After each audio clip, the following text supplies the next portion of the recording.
Chapter 25. On the evening of the day after the funeral, Roaring Abel went off for a spree. He had been sober for 4 whole days and could endure it no longer. Before he went, Valancy told him she would be going away the next day. Roaring Abel was sorry and said so. A distant cousin from up back was coming to keep house for him, quite willing to do so now since there was no sick girl to wait on, but Abel was not under any delusions concerning her. "She won't be like you, my girl. Well, I'm obliged to you. You helped me out of a bad hole, and I won't forget it, and I won't forget what you did for Sissy. I'm your friend, and if you ever want any of the Sterlings spanked and sought in a corner, send for me. I'm going to wet my whistle. Lord, but I'm dry. Don't reckon I'll be back afore tomorrow night, so if you're going home tomorrow, goodbye now." "I may go home tomorrow," said Valancy, "but I'm not going back to Deerwood." "Not going?"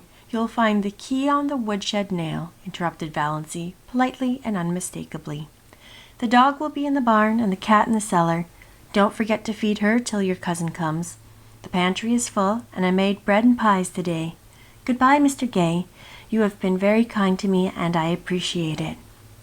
"We've had a damned decent time of it together, and that's a fact," said Roaring Abel.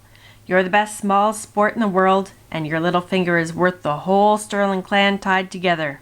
Goodbye and good luck." Valancy went out into the garden. Her legs trembled a little, but otherwise she felt and looked composed. She held something tightly in her hand. The garden was lying in the magic of the warm, odorous July twilight. A few stars were out, and the robins were calling through the velvety silence of the barrens. Valancy stood by the gate expectantly.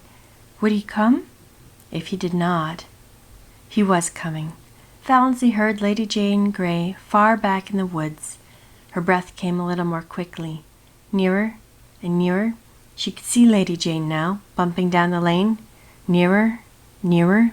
He was there. He had sprung from the car and leaning over the gate, looking at her. "Going home, Miss Sterling?" "I don't know yet," said Valancy slowly. Her mind was made up, with no shadow of turning, but the moment was very tremendous. "I thought I'd run down and ask if there was anything I could do for you," said Barney. Valancy took it with a canter. "Yes, there is something you can do for me," she said evenly and distinctly. "Will you marry me?"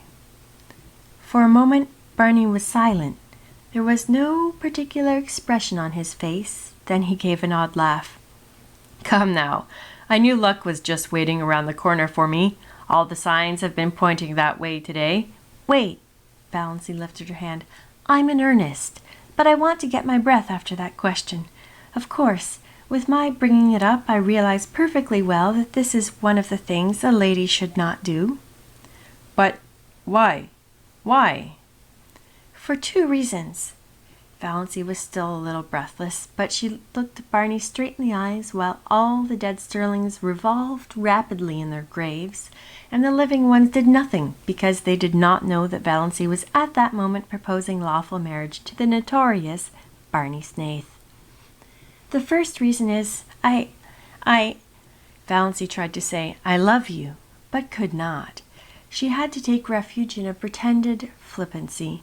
"I'm crazy about you. The second is this." She handed him Dr. Trent's letter. Barney opened it with the air of a man thankful to find some safe, sane thing to do. As he read it, his face changed. He understood, more perhaps than Valancy wanted him to. "Are you sure nothing can be done for you?" Valancy did not misunderstand the question. "Yes. You know Dr. Trent's reputation in regard to heart disease. I haven't long to live, perhaps only a few months, a few weeks. I want to live them. I can't go back to Deerwood.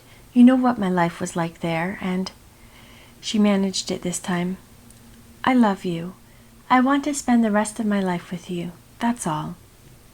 Barney folded his arms on the gate and looked gravely enough at a white, saucy star that was winking at him just over Roaring Abel's kitchen chimney. "You don't know anything about me. I may be a murderer." "No, I don't. You may be something dreadful, Everything they say of you may be true, but it doesn't matter to me."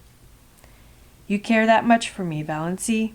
said Barney incredulously, looking away from the star and into her eyes, her strange, mysterious eyes. "I care. That much," Valancy said in a low tone. She was trembling. He had called her by her name for the first time. It was sweeter than another man's caress could have been just to hear him say her name like that.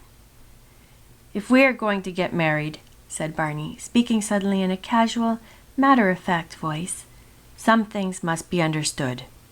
"Everything must be understood," said Valancy. "I have things I want to hide," said Barney coolly. "You are not to ask me about them." "I won't," said Valancy. "You must never ask to see my mail." "Never." "And we are never to pretend anything to each other." "We won't," said Valancy. "You won't even have to pretend you like me. If you marry me, I know you're only doing it out of pity." "And we'll never tell a lie to each other about anything, a big lie or petty lie." "Especially a petty lie," agreed Valancy. "And you'll have to live back on my island. I won't live anywhere else." "That's partly why I want to marry you," said Valancy. Barney peered at her. "I believe you mean it. Well, let's get married then." "Thank you," said Valancy with a sudden return of primness. She would have been much less embarrassed if he had refused her. "I suppose I haven't any right to make conditions, but I'm going to make one. You are never to refer to my heart or my liability to sudden death. You are never to urge me to be careful. You are to forget, absolutely forget, that I'm not perfectly healthy. I have written a letter to my mother. Here it is. You are to keep it. I have explained everything in it. If I drop dead suddenly, as I likely will do, "It will exonerate me in the eyes of your kindred from the suspicion of having poisoned you," said Barney with a grin. "Exactly," Valancy laughed gaily. "Dear me, I'm glad this is over.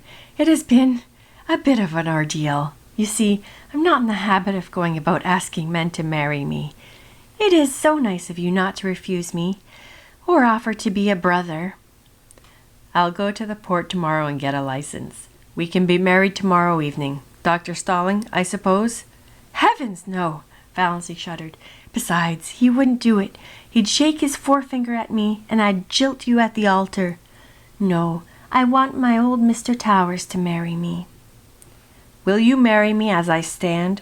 demanded Barney. A passing car, full of tourists, honked loudly. It seemed derisively. Valancy looked at him. Blue homespun shirt, nondescript hat, muddy overalls, unshaved. "Yes," she said. Barney put his hands over the gate and took her little cold ones gently in his. "Valancy," he said, trying to speak lightly. "Of course I'm not in love with you. Never thought of such a thing as being in love. But do you know, I've always thought you were a bit of a dear."